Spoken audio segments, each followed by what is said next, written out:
Welcome back to my channel Rinku রান্নাঘর and ব্লগে তোমাদের সকলকে স্বাগতম। আশা করি তোমরা সকলে ভালো আছো, সুস্থ আছো।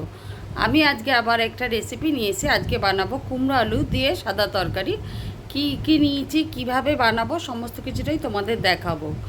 আর এটা রান্না করতে বেশি মশলা টশলা কিছু লাগে না, আর খুব তাড়াতাড়ি হয়ে যায়, কিন্তু খুব খেতে সুস্বাদু হয়, খুব সুন্দর। আর এটা রুটি বা পরোটার সঙ্গে খেতে ভালোই লাগে। আর যারা ভিডিওটা আমার দেখছো তাদের বলছি যে যারা আমার ভিডিওটা যেখান থেকে দেখছো, প্লিজ আমার চ্যানেলটাকে লাইক করো, শেয়ার করো, সাবস্ক্রাইব করো, পাশে থাকা বেল বাটনটা অলে সেভ করে দিও নিত্য নতুন ভিডিও দেখতে। আর কমেন্টের মাধ্যমে জানিও সকলে কেমন লাগলো ভিডিওটা, আর কোথাও যদি ভুল ত্রুটি হয় ঠিক করে নিও। আর চলো দেখাই তোমাদেরকে কি নিয়েছি, কিভাবে বানাবো, সমস্ত কিছুটাই দেখাবো। চলো দেখো, এখানে দেখতে পাচ্ছ কুমড়ো আলু ছোট ছোট করে কেটে নিয়েছি। আর এবারে এটাকে ধুয়ে রেখেছি ভালো করে।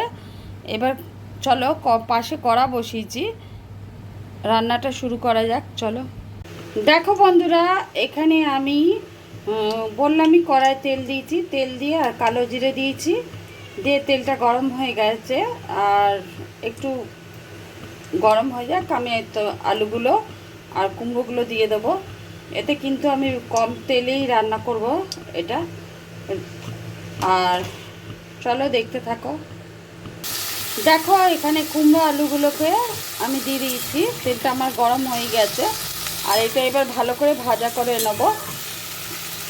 আলু আর কুমড়োটা ভালো করে ভাজা করে তারপরে নুন হলুদ দেবো। আর কি দেবো তোমাদের সবই দেখাবো। আর বললাম আমি তোমাদের প্রথমেই যে এতে কোনো মশলা লাগে না। আর এটা খেতে কিন্তু খুব সুন্দর হয়, খুব সুস্বাদু। সবাই ভালোবাসে, ছোটো থেকে বড় পর্যন্ত। যারা কুমড়ো খেতে পছন্দ করে না তারাও ভালোবাসে। দেখো এতে আমি নুন দিয়ে দিচ্ছি। নুনটা তোমরা স্বাদ অনুযায়ী দেবে, যেমন খাবে তেমন। এতে কাঁচা লঙ্কা দিলে হয়তো, আমি কাঁচা লঙ্কা দেবো না, আমি শুকনো লঙ্কা দিয়েছি একটা ফোড়নে। আর কালো জিরে দিয়েছি, 5 ফোড়ন তোমরা যদি দিতে ইচ্ছা করো দিতে পারো, কোনো ব্যাপার না। আর এতে দেবো হলুদ দেবো বললাম, হলুদ দিয়ে দিয়েছি। এবার এটা ভালো করে ভাজা হবে, আলুটা কুমড়োটা ভাজা হয়ে গেলে তারপরে জল দিয়ে দেবো।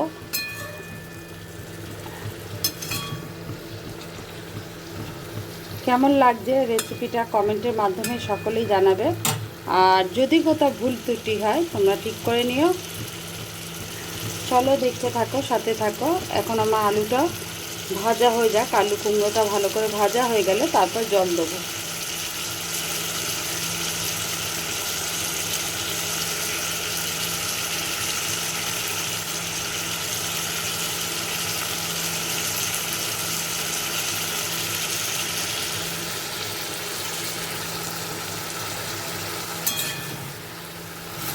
আমার আরও রেসিপি রয়েছে, তোমরা দেখো, ভালো লাগবে আশা করি সকলের। আর যদি কোথাও ভুল ত্রুটি হয় তোমরা ঠিক করে নিও। কমেন্ট করো, লাইক করো, পারলে শেয়ার করো সকলে। আর যারা নতুন বন্ধু তাদের বলছি, প্লিজ আমার চ্যানেলটাকে লাইক করো, শেয়ার করো, সাবস্ক্রাইব করো, পাশে থাকা বেল বাটনটা অলে সেভ করে দিও নিত্য নতুন ভিডিও দেখতে পাচ্ছ। আলু আর কুমড়োটা কিন্তু আমি গ্যাসের আঁচটাকে মিডিয়ামে রেখেছি। আর ভালো করে ভাজা করে নিচ্ছি। ভালো করে ভাজা করে নিলে ভালো হয়, আলুটাও তাড়াতাড়ি সেদ্ধ হয়ে যাবে।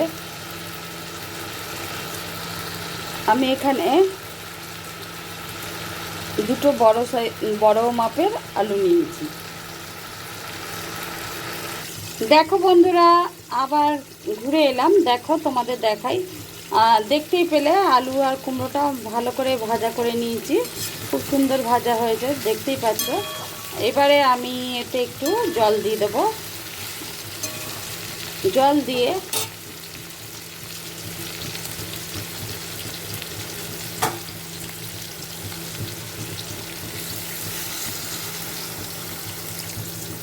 অল্প জল দিয়ে দিলাম আলু আর কুমড়োটা সেদ্ধ হওয়ার জন্য।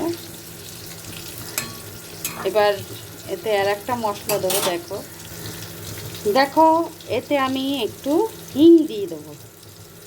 দিলে এটা একটু স্বাদ হবে, খুব সুন্দর গন্ধ হবে, খেতেও খুব ভীষণ ভালো লাগবে। দিয়ে এবার এখন এটা ফুটবে, ফুটে গেলে তারপর পরে ঘুরে আসি, ফুটে যা। এটা এখন চাপা দিয়ে দেবো।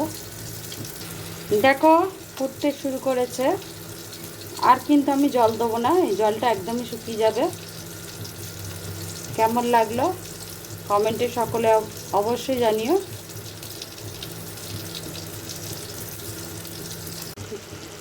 দেখো বন্ধুরা, আমার আলু কুমড়োর তরকারি, সাদা তরকারি একদম রেডি হয়ে গেছে। আর এই ঝোলটা আমি গ্যাসের আঁচটাকে এখন অফ করে দেবো। এই ঝোলটা শুকিয়ে যাবে, আমি দেখে নিয়েছি আমার আলু আর কুমড়ো সেদ্ধ হয়ে গেছে। ভাজতে ভাজতেই তখনই সেদ্ধ হয়ে গেছিলো আলুগুলো। ভালো করে ভাজা করলে আলু ভালো সেদ্ধ হয়। আর কেমন লাগলো রেসিপিটা কমেন্টে সকলেই জানিও। আজকের জন্য আসি, আবার আসবো অন্যদিন অন্য একটি রেসিপি নিয়ে। সবাই ভালো থেকো, সুস্থ থেকো, টাটা। এবার এটা একটা ডিশে ঢেলে নেব একটু।